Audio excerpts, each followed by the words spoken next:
Hello everyone, this is Shrike, as always, playing Pyre. This is the final episode, I do believe. Unless we do some multiplayer episodes, but as far as the story goes, this is the final liberation. We're gonna try and get Tamitha to go home, I think. It's really a toss-up between her and Sandalwood, to be honest. Because Sandalwood probably, I don't know. I feel like he belongs here. And I want Pamitha to go and get liberated so that she can make peace between her kind and the Commonwealth. You have gained the summit of Mount Aldil for the 7th time. Very few stars remain above to light your way as you await the commencement of your final liberation.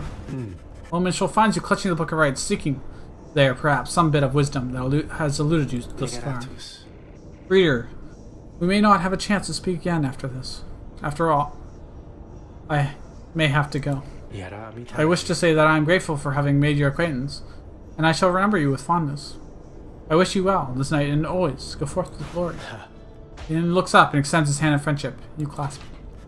You see, Sir Gilman has joined you. All of your companions are here with him, in fact. Master Reader, it has been this night's greatest honor to have served with you. Let this be our most glorious stand yet. Well, Reader darling, what do you say we give those old scribes a real show to remember, then, shall we? Reading 1. Thou art both wiser and less irritating than most others of my kind. We have learned something of thee, and we are grateful. It is strange for me to say, given the circumstances of our meeting, Reader. It has truly been a pleasure. Onward. Now, let us achieve our plan. Your companions, with whom you have withstood the downslide, and with whom you shall now conduct this final race. Begging your pardon, but my time has come. We shall see each other soon. Departs, and this night, the outcome of Wilfred's plan, the plan of which you have all been a part, shall be decided one way or another. For now, all you can do is strive to prevail against your final adversaries, and so that one last companion may go free. You rise to join your fellow exiles in the last remaining stars. Alright. Oh boy. Well, these are all now pointless because we don't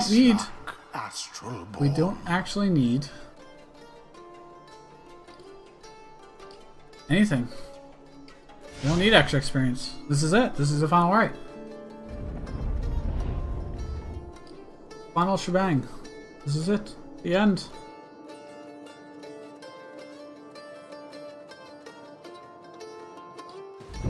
Look, for one last time, upon the fall of Solium, dear reader. Hear me for one last time. For soon, the few remaining stars shall fade away, leaving you stranded there for your remaining days in that forsaken land where you deserve to be. The rabble that you roused here in the Commonwealth shall be put down. The exiles whom you liberated, all shall fall in line. But first, let us get on with this last liberation rite. You face none other than yourselves. Each so unlike the glorious Nightwings of yore. 'Tis a shame that one of you shall soon be free, for you deserve each other. Pyres burn, and each of the triumphates is present and prepared. But before the long minstrel can concur as per the custom, not another word. Demon Orlok slowly raises his clawed fingers to his mouth. The false Nightwings have arrived at last. Long have I awaited this. My freedom once was stolen from me. Then I was cheated of. Here, upon this mountaintop. You may now attempt to take it from me once more. May these damned rites cease forever for the misery which they have caused. Plus 40. Jesus. We shall not meet again after tonight, for the cycle of the rites is all but ended. Thus, I would have your decision. On behalf of whose behalf shall you conduct this final liberation rite? The one whom you anointed or else the exiled Orlak shall be returned. Godspeed, reader. I have utmost faith in you to make the best decision and to conduct the right with glory. Nightwings, the stars remaining light grows dim. Your decision, please. It's now time to choose who, if any one among you, shall go free this one last time. The rest of you shall remain in downside at the end of your days. Virtude, Wolfred, or Gilman, Almetha. Fellow exiles, your companions, your friends, together you have come this far, but now the downside and the rights aspire to tear your group apart and disrupt your plan. You're prepared to choose one last time. Yes. But with a glance, you reassure your fellow exiles that you know what to do. One final opportunity for salvation.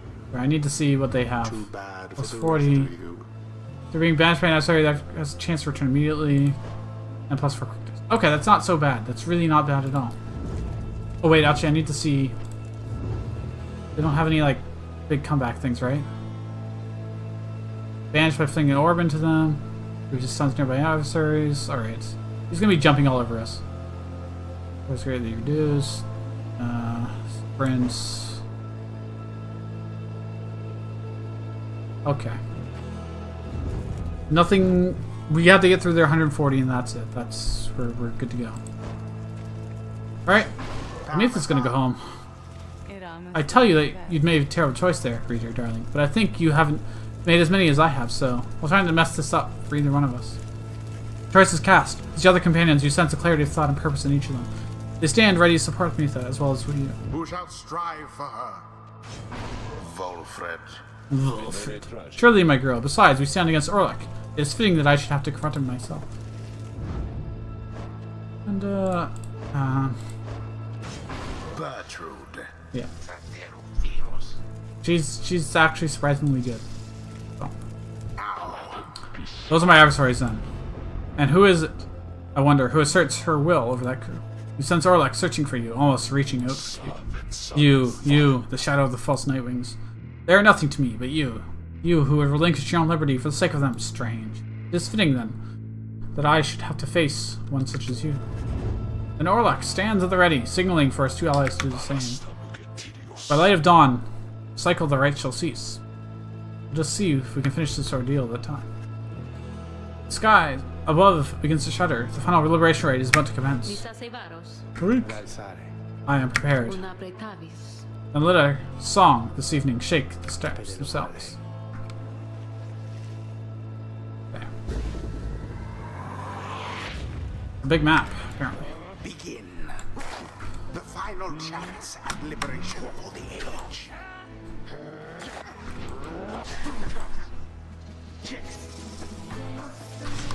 Oh fuck, I screwed this up already, huh?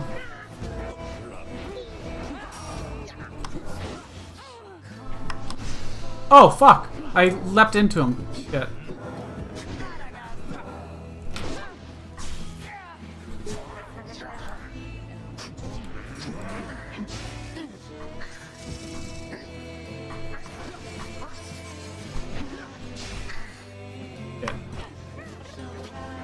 This one headwind would be very useful, you know?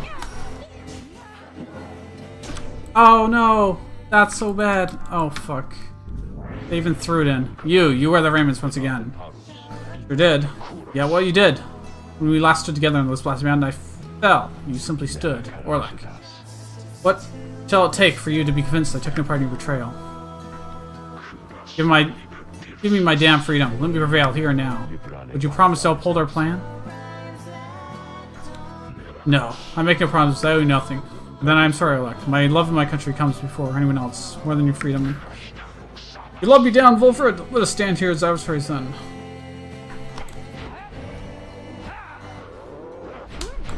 Why can't I fucking... Oh, God.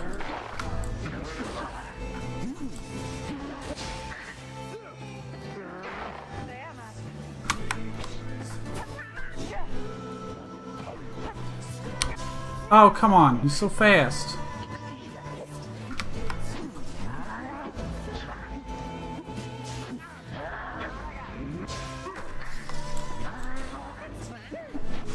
Oh, fuck. Oh, I'm so bad.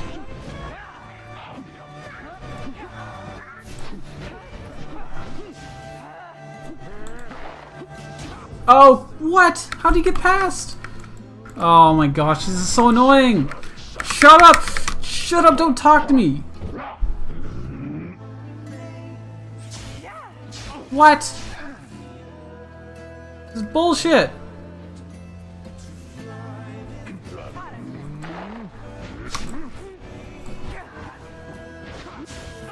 Why did she take so fucking long to charge her goddamn thing? Oh, I killed him and it still went in? You fucking kidding me? Oh, this is bullshit. Shut up! Shut up!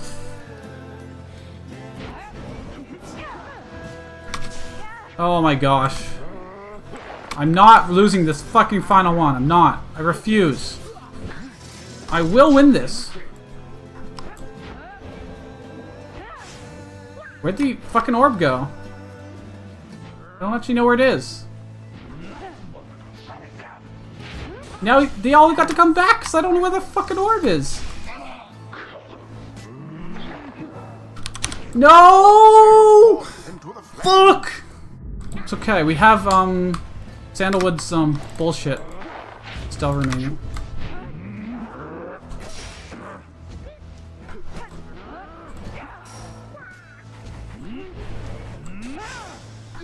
United in banishment. Fuck you. Fuck you guys. I'm gonna win this.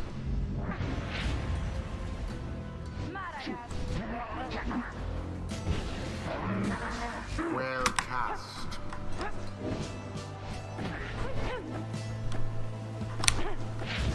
I'm gonna win this. I'm gonna win this. I refuse to lose.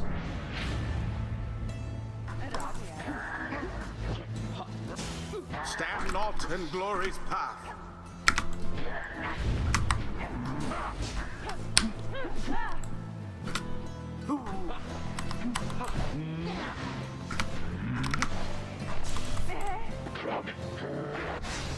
Oh fuck.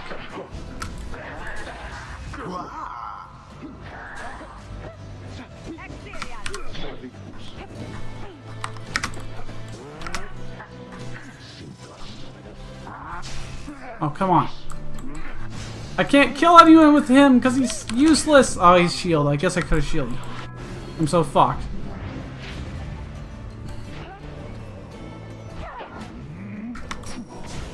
Oh, he can use it to... Oh, I forgot he can throw that at us to... Come on.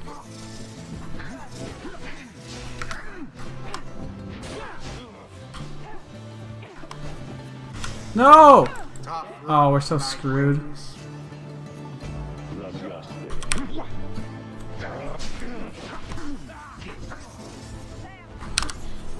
Oh.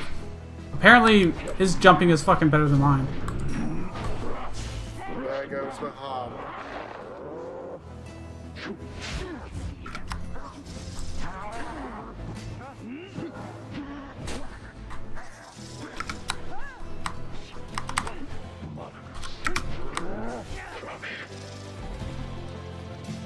Come on, come on, come on! Get in! Fuck!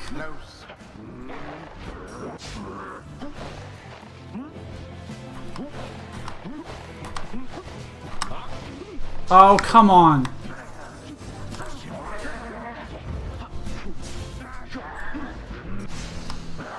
Indeed. Okay. Gertrude flung the orb into the flame. Don't worry, we have an extra 40 still, so... Damn.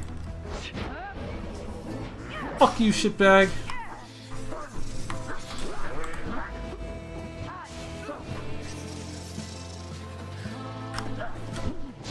I didn't get in?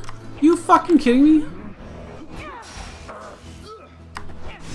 Oh, fuck off. Oh. Oh shit, I didn't fly in. Oh no, I don't have her now. Oh fuck, I screwed up.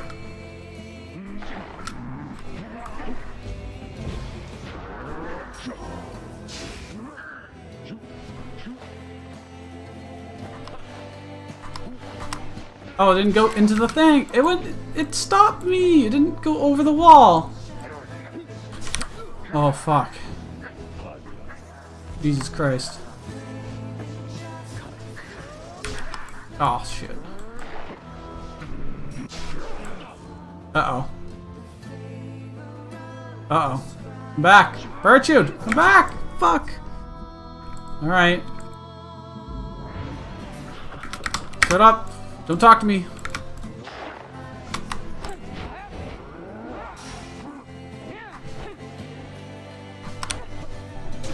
Okay. Once more. We just win. Uh-huh. He's pissed at us. I don't care.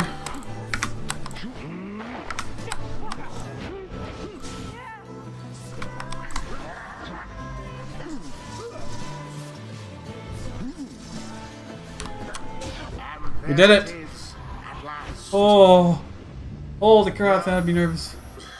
We did it without, Sandalwood's special ability. Adversaries in the end. Holy crap, we did it. The liberation right. Oh, we almost choked that. The scribes have chosen. Not bad there, reader darling. Just another night. On the downside, no? Look upon Prometha, for what you expect shall be the last time you see each other. Any moment now, the Shimmer Pool shall engulf her. Any moment now, she shall return to glory and join Volfred's agents in the Commonwealth to help her achieve the plan. Any moment now, the cycle of the right shall end, until, at least, the dawn of a new age. Any moment now. And thus, the scribes have chosen. And thus, the scribes have chosen. Hello? And thus, the scribes have chosen. No. Nightwings. Reader. What have you done? You're not gonna get to go free. I'll be pissed if she doesn't. Damn, did we already miss her chance? Each prior time, upon the fall of Solium, the Shimmer Pool is opened, following the liberation right, and taken in whichever exile prevailed. But now all is still, and the light of the stars above is all but died. You sense a growing fear that it is already too late. The Shimmer Pool shall not reveal itself. Warlock approaches, his head bowed. 8 scribes saved, this greatest treachery for last. Then something else catches his notice. Wait. Sudden rush, starlight cascades to the stillness of the summit. Shimmer Pool has appeared again, different somehow, but open. Prometha looks upon it, but it is not engulfed her, or at least not yet.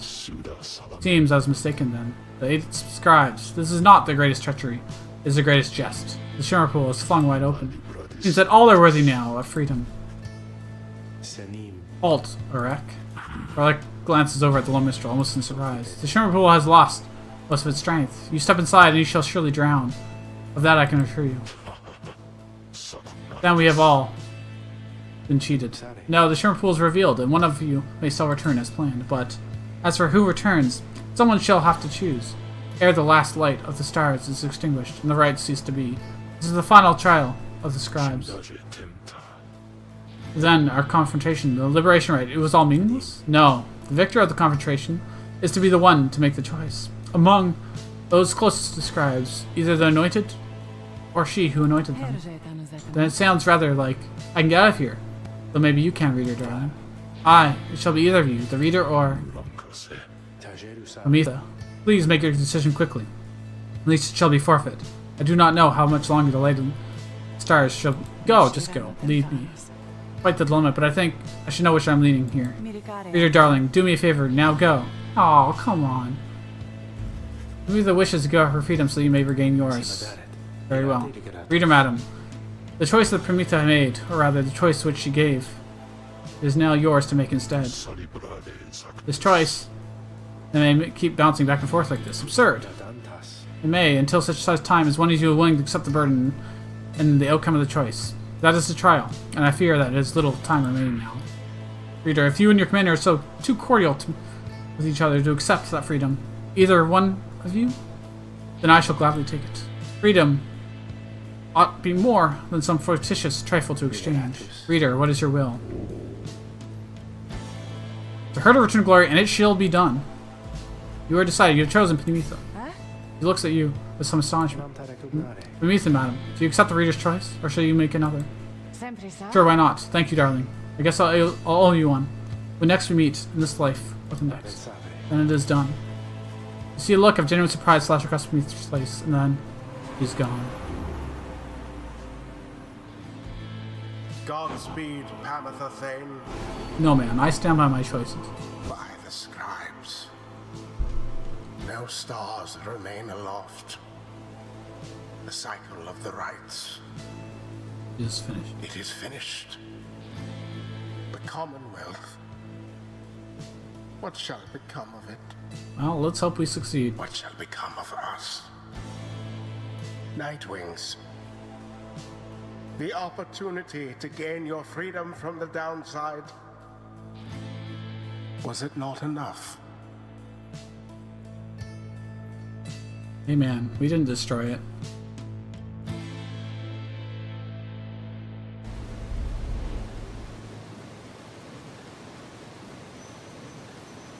I stuck to what the scribes say. And that's what Bay would have wanted. That night, exile Prometheus returned to the Commonwealth. He was to be the last. The stars had faded, and the cycle of the rites had run its course. He found the Commonwealth in great upheaval. Spurred by the efforts of the 5 liberated exiles, Wolfred Sandalwood's revolutionary plan has incited the masses. These exiles, in the star of the sky, portended the return of the scribe. People surged in the streets, shoulder to shoulder. Led by the 5 exiles, their voices shook the heavens. The leadership of the Commonwealth panicked. No blood was shed that night, and by dawn it was over. The leaders of the Commonwealth had cast themselves back in exile, or joined in this new cause. Thus, in its 838th year, the Commonwealth had fallen. The new Charian Union declared sovereignty in the next year. Among the changes its elected leaders ushered in, they vowed never to cast their people into exile, and they abolished the old Commonwealth decree forbidding literacy. Today, we still remember all of this. We remember the exiles of the downside, whose deeds led to the dawning of our age, whether they returned or not.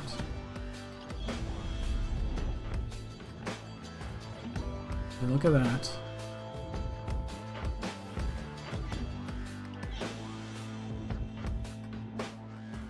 So you can see, anyone with white did not get their freedom. Anyone with gold did. She was something to learn what to become with them since she last met. Commonwealth has never provided a sense of home for the one that they called Bay the Bloodless, so she was surprised on her return that she was so well treated. She felt uneasy about it. Besides, she knew that she would do her best to fulfill the pledge she had made to her friends. Even she could not have expected the impact she would have on the events that followed, which gave rise to the Union. Despite not fitting the image of any of the 8 scribes, Bay nonetheless stood out alongside the others. Amid the teeming masses of the knights, the scribes returned. He spoke of the scribes, which with such conviction and sincerity that the crowd was very moved. After the fall of the Commonwealth, there was a renewed interest in the legend of the 8 scribes, and many new interpretations of their histories and teachings. Bay found herself at the center of all this. Her way of speaking continued to compel a growing audience. She swayed many people with her astralist beliefs. Soon, the 8th word. The heretical sect believing that the 8 scribes were more than mortal and their words divine, which had lost favor with the people during the reign of the Commonwealth, sought her out and asked her formally to join, and she did, right away. Among her friends, she always remained close with Tizo, who more than anyone could always make her laugh. She cited her relationship with Jodiel as the single most important in her life. Jodiel would always provide for her a circumspect perspective and the wisdom of experience. One day she encountered one of her former adversaries, one called Alman Oldheart. Oh yeah, because he got released too. Who had served the fate.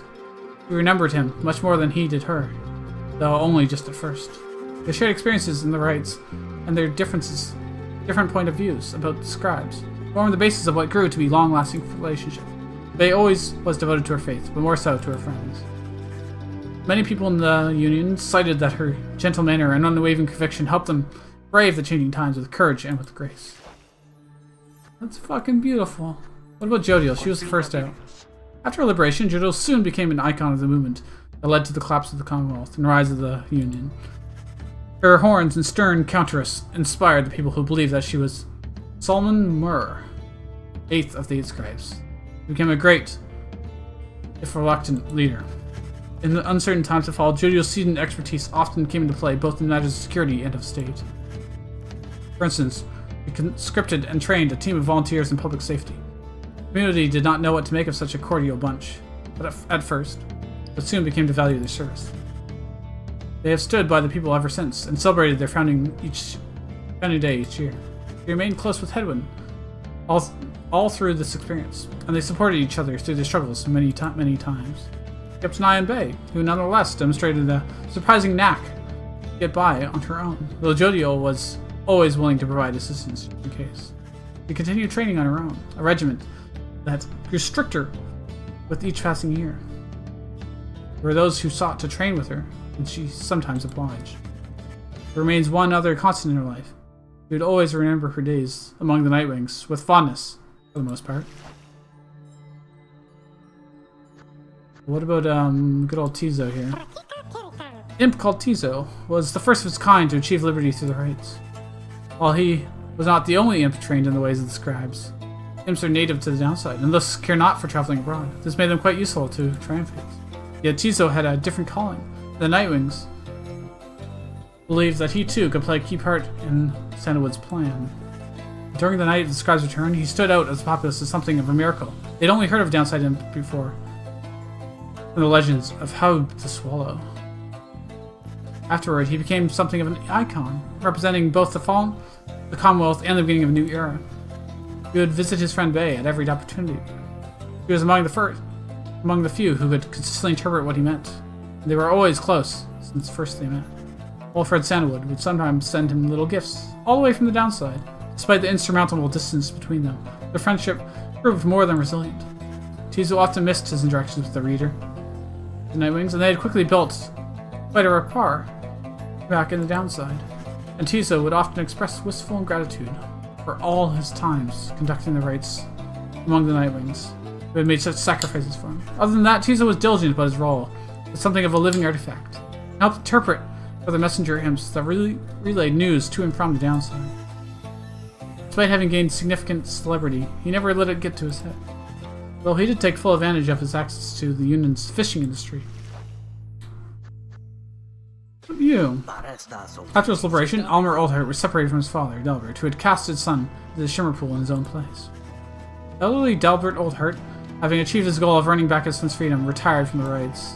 By the time the cycle of the rites had reached its end, Delbert's time had come as well. Almer did not learn of this until much later. Surely Delbert would have wanted it that way. Good that he had seen his son during his vital time. On the night of the scribe's return, Almer became inspired by what he saw happening all around him. It reminded him of his father's words and beliefs. Soon Almer joined the cause, and his voice rose in unison with all the others in the crowd. From that point forward, he worked tirelessly to continue his father's work as a historian and curator of the Kura culture. He ended up providing invaluable perspective during the formation of the Union, as someone strongly connected to both Kuras and to his own kind.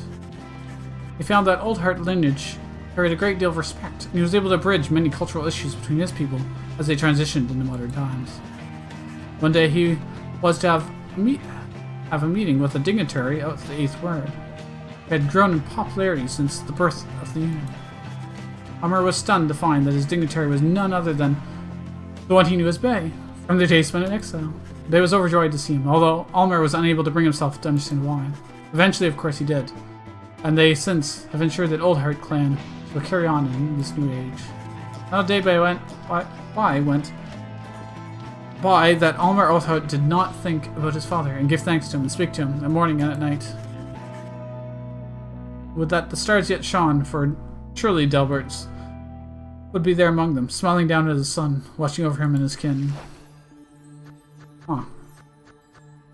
Good old Hedwyn. Good old Hedwyn. Hedwyn was instrumental in the events leading to the fall of the Commonwealth, and was vital to the outcome of the plan.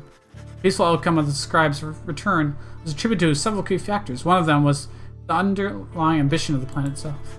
Another was Hedwyn's visibility among the people in the streets. Identified to be a liberated exile, he was believed to be Dol Gorathian, second of the scribes. More importantly, though, was that one of the winged harps of the high-winged raiments accompanied him. He did find her. Their bond was symbolic of what was at stake that night, and proved vital to the peace that followed. In all his days as the leader of the Union, Hedwyn oft confided in his friend Jodiel. Despite her intense manner, there was no one whom he trusted more in times when circumstance was required. Circumspection. Hedwyn would often think back about how the vow he made at the beginning of his quest for his freedom. Though he cherished all the friendships he made, he pledged to Jojo, Rookie Greentail, and the reader of the Nightwings that they might all be free again together. He had broken that vow, for in the end not all of them were able to return, a terrible guilt over his darkened mood for a time. However, the others, whom he still knew, lifted his spirits, much like he had often lifted theirs. All of the Nightwings knew the stakes.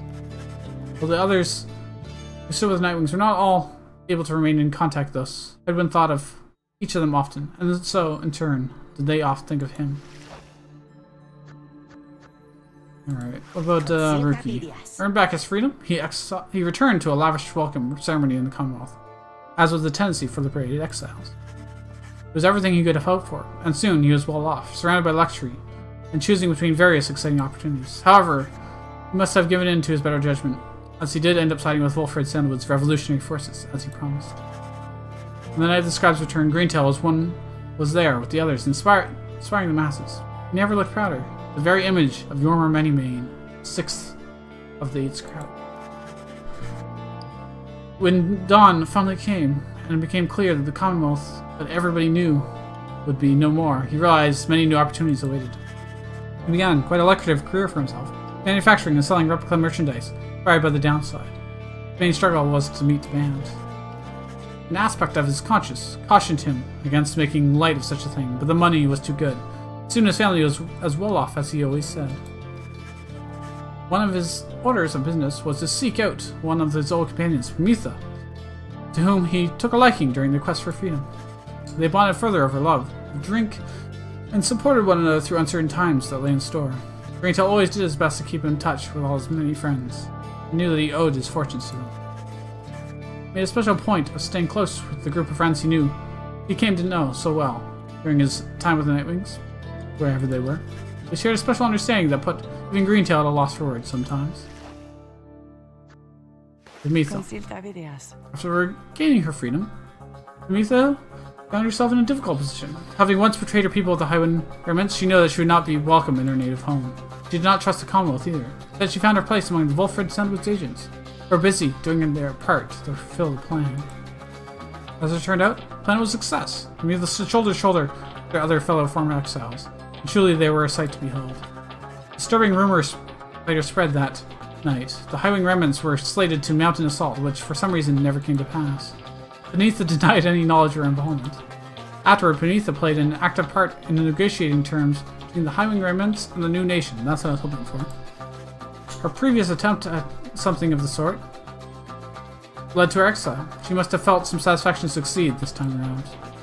Sometime later, Prometha had an unexpected run-in with Rookie Greentail, with whom she had spent a fair amount of time while traveling with the Nightwings. Under these new set of circumstances, it turned out two of them had more to talk about, and rather more in common. They would often put to test which one was able to outdrink the other. It is unclear as to which of them prevailed in that contest in the end. One day, Prometha received an invitation to return to the Highwing remnants, where she was to be fully pardoned. He held out a hope that she might see her blood sister, Prometha, there, knowing full well that Prometha did not regain her freedom. Prometha did later learn that Prometha was welcomed back by her people. However, she never responded to her blood sister's attempt to contact her. Prometha, in turn, did not expect forgiveness from her at any point. Nonetheless, she kept on trying to reach out, said to rough up her feathers just a bit. Later, when asked, Prometha admitted that she felt as though she had no home to call her own. This was during an interview conducted amid an extensive trip abroad, where she had traveled thousands of leagues beyond the bounds of the Union. Prometha continued the journey thus, saying that it reminded her of when she was younger, could fly unfettered. Who should I talk to next?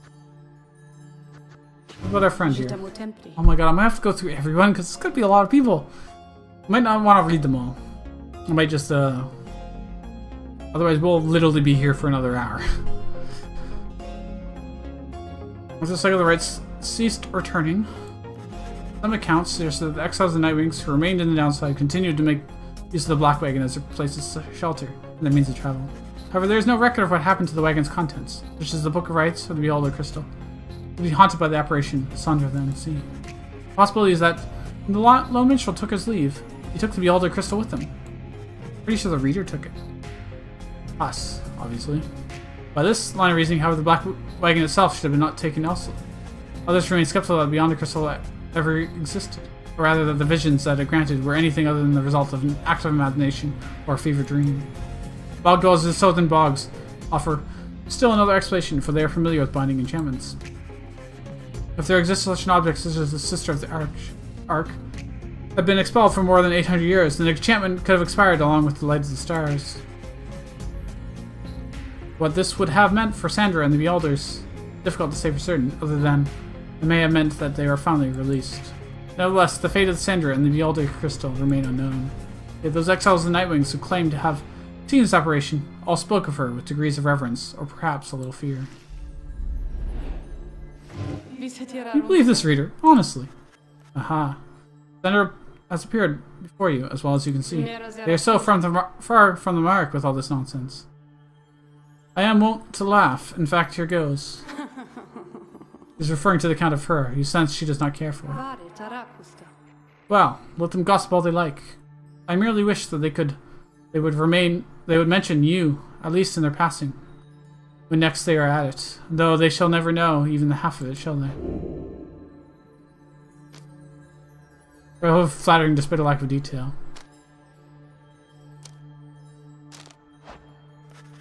So the account was what occurred to her was really not all that bad, and that you liked aspects of it. You're much too diplomatic, you know that.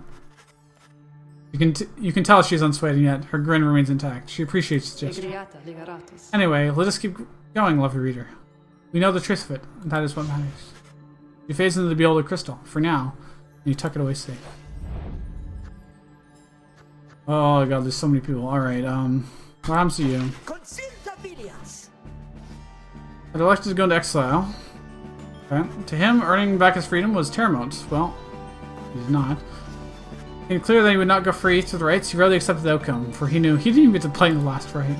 He regretted not having had the chance to contribute directly to the events. The conclusion of the rites and the fall of the Commonwealth made clear to him that his days of the night had ended. He declared to all that in earshot he would never fight again. Unless, of course, there arose some other extraordinary set of circumstances, again requiring him to fight, and he certainly hoped not.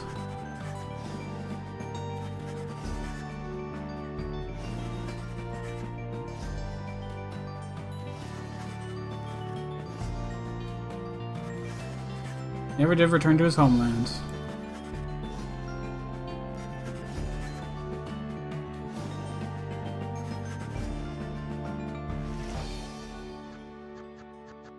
The bog dweller, well, we have an idea of what she did. She probably went back home and... Yep, she went back to Flying Hands. When no one gets to be more than 400 years of age, perhaps even monumental events such as the accumulation of the rights, the collapse of the Commonwealth are seen as trifling matters.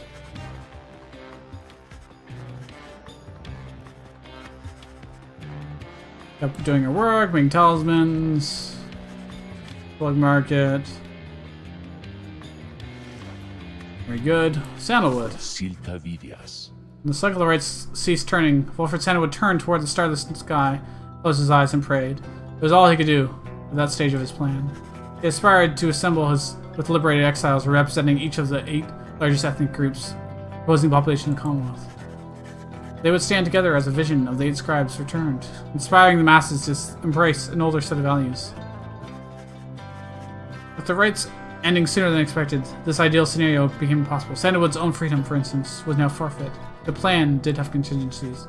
Fortunately, most of those contingencies did not prove necessary.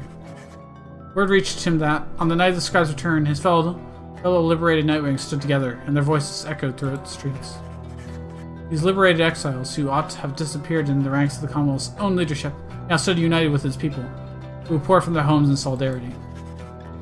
It was imperative to Sandalwood that this stand against the Commonwealth be peaceful in its nature. An overwhelming show of popular support would be more than enough. Hearing that this was his priority, and in the end, the result was self-evident. The plan's goal had been achieved. Sandalwood had kept busy after that, as much as possible, providing counsel from afar to those who would be at the front of the birth of the Union. Of course, being stranded in the downside meant there was only so much he could do. Resting assured that the future of the nation would be in capable hands, he returned his attention to the remaining exiles on the downside. They might never return to the new nation, but at least they could experience the triumph and struggles in some vicarious way. So he took his old work, writing and printing. As literacy began to spread again through this union, and so too did exiles of the downside take to it. For his part, Sandalwood helped to teach as many as he could. More than that, he provided the material to read, a semi-annual report about the latest events, both in the Union and the downside. This periodical gave many exiles something to look forward to. We welcomed the company of the reader of the Nightwings at every opportunity, and counted our trusted friend and a keen editor. As Wilfred Sandalwood gained more fame throughout the land for all his sacrifices and his contributions, it is said that he remained steadfast about two things. First was that the cause itself ought to remain in focus. The freedom that the people had achieved, it was a gift to be cherished, a set of values that needed to be nurtured. The second point he made was that he himself had little to do with outcome. He would often praise the exiles and Nightwings, who stood with him, each in turn, by name. He never forgot any of them. One day, to commemorate his birthday, the people of the Union unveiled a monument depicting him and the Nightwings imagined in their prime. While Sandalwood did not learn of it until much later, it is said that he was moved to tears then by the gesture. It was since ensured that those of us with memories of more fallible than that of Sandalwood likewise remember the achievements of his fellow former exiles and our cause.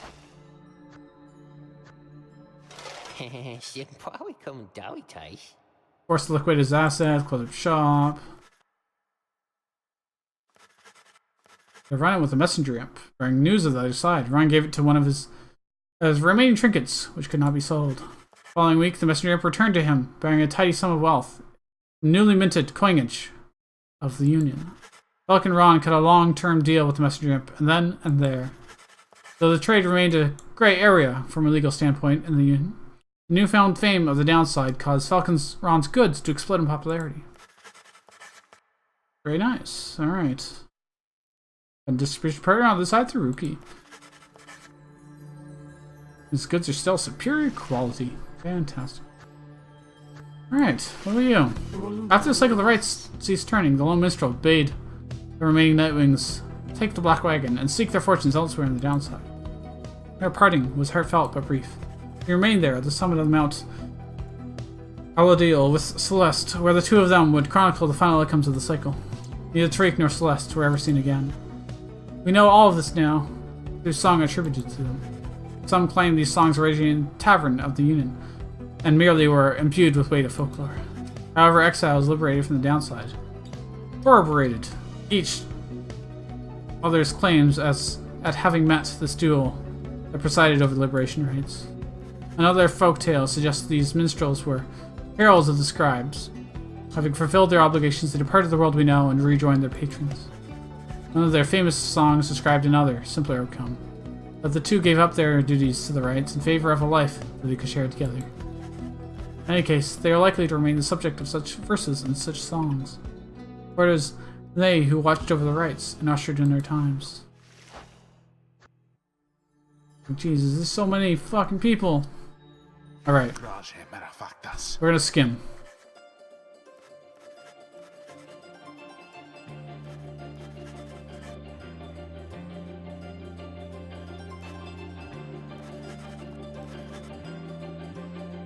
Lender the liar. Well, that's unfortunate. Alfred never giving out. The deluge.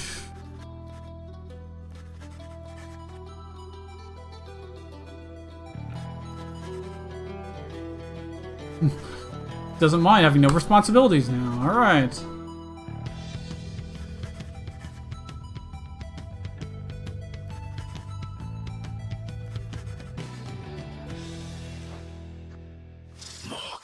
After the cycle of the rites ceased, like in Han's region, she sealed herself in the pit. There, even her fellow exiles of the Withdrawn allegedly grew unnerved after a time and left her to her vile work. Erupted into flame, holy crap. Arson was suspected, though the cause was never verified, and many bog dwellers in the region were forced to flee. A tempest blowing from the north finally quenched the flames. When at last ashes settled, the grounds cooled. The site of the fire was scarred beyond recognition. No trace of the witch could be found. As for the contents of the pit, notably included a profane object thought to be remains of Yosh.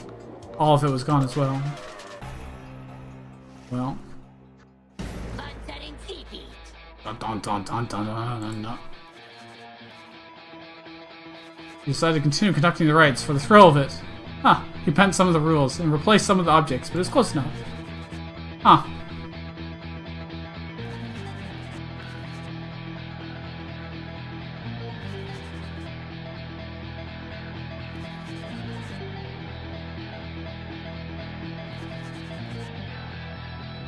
Very good.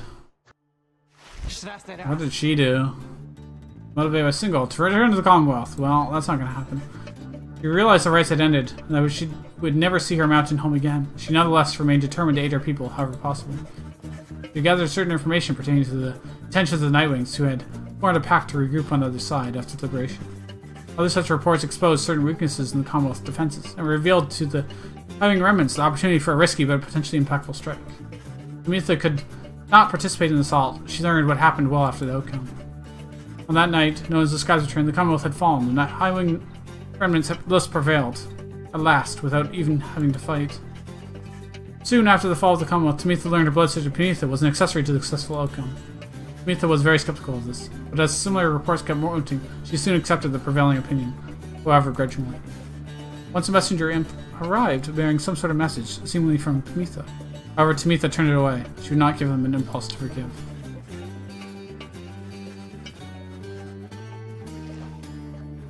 Alright then. Spectacular. Did not return.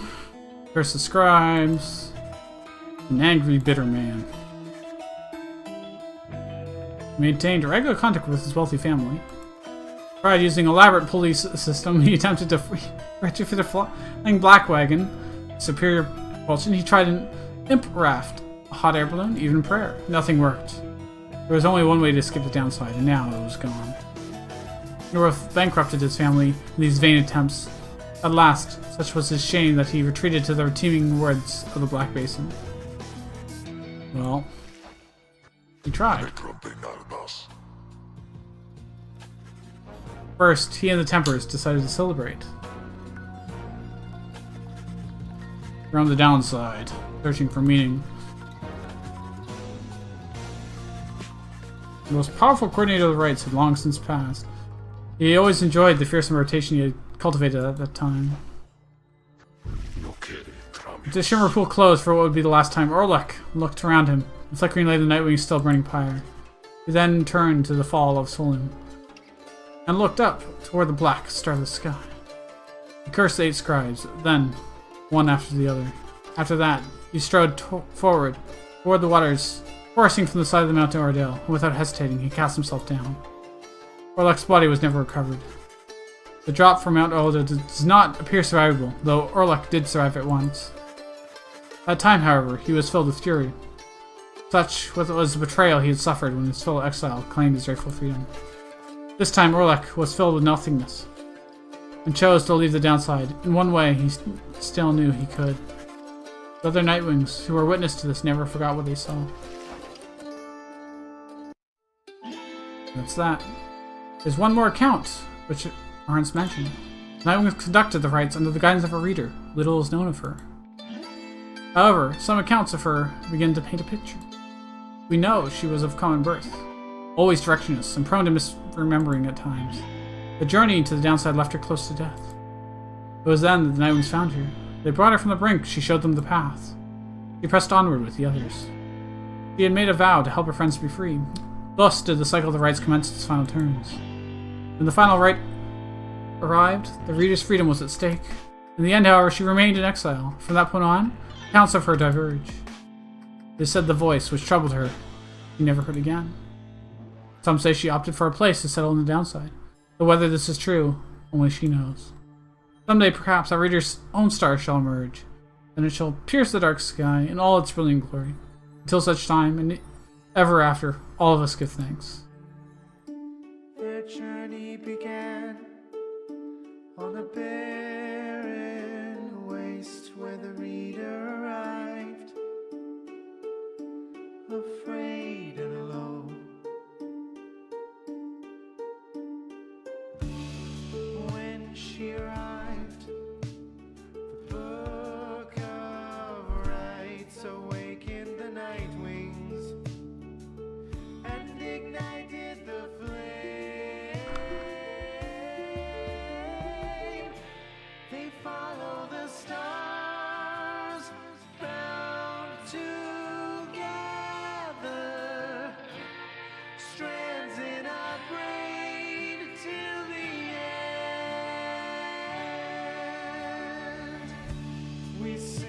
the last of the Nightwings who, having broken the cycle, shall live on in song. I really liked this game. It was very enjoyable. Prevailed, Oh, look at strode the path that his heart laid before him. He has found his way. like Bay's in the back there. Captain Joe Dariel, mother to many a Supergiant Games. she has found her way home. Rookie Greentail has proved his worth and returned to his family by the grace of the scribes. They follow the stars, bound together, strands in a braid till the end. It's beautiful. The moon-touched girl hears the scribes in the world. Aw, it's her and Diesel. They have guided her home. Tizo prevailed, first of his lowly kind, to ascend from the downside. Oh my gosh. He has found a new The fucking emotions. Sir Gilman the Bold, duty bound to honor the Nightwings. He remains to the end. Pamith the Thane, having pleased the scribe, seeking only forgiveness, she has found her way home. They follow the stars, bound together, strands in a braid till the end. Bound together, spirits tender, strands unbroken, scribes awoken. The great mastermind, Wolfred Sandalwood, saw his plans turn to action. He remained till the end. The bog dweller Bertrude kept their foes at bay with her finest enchantments. She remained till the end. The reader at last made the Nightwings whole, having bound them together. She remained till the end. Remain to the end. They follow the stars, bound together, strands in a braid till the end. What a fantastic way to do the final credits. They follow the stars, This is so good. bound together, There's probably so many variations on this. braid till the end. That's beautiful. Just screenshot that. The end, as we bid farewell and return to the stars, we shall find our way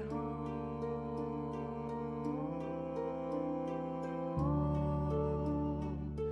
We shall find our way home.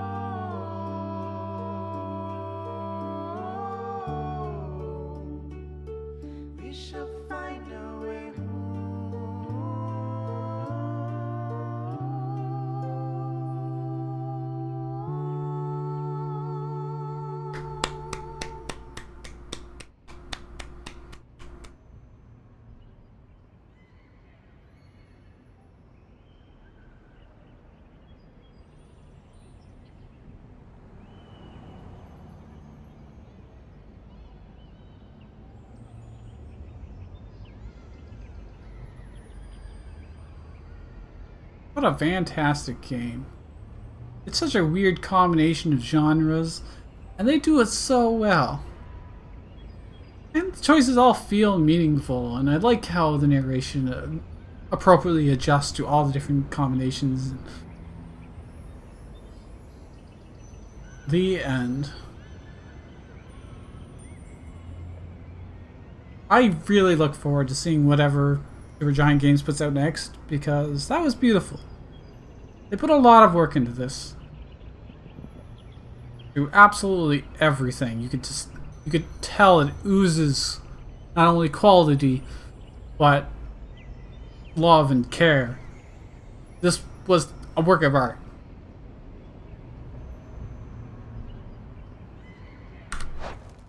There you go. That is my playthrough of Pyre. So I hope you all enjoyed this. I might do some extra episodes on versus mode, but if I do, they'll be special episodes and probably at a later date. But with that, thank you all. Don't forget to leave a like if you enjoyed it and subscribe if you're not already. And tell me if you guys have played this game. How much were things different for you? Do you think I made the right choice in letting Prometha go when I had the choice of going free myself? I don't know, it felt fitting. It felt right to me. With that, I bid you farewell until our next series, which got a couple of games in mind, but we'll see what it is.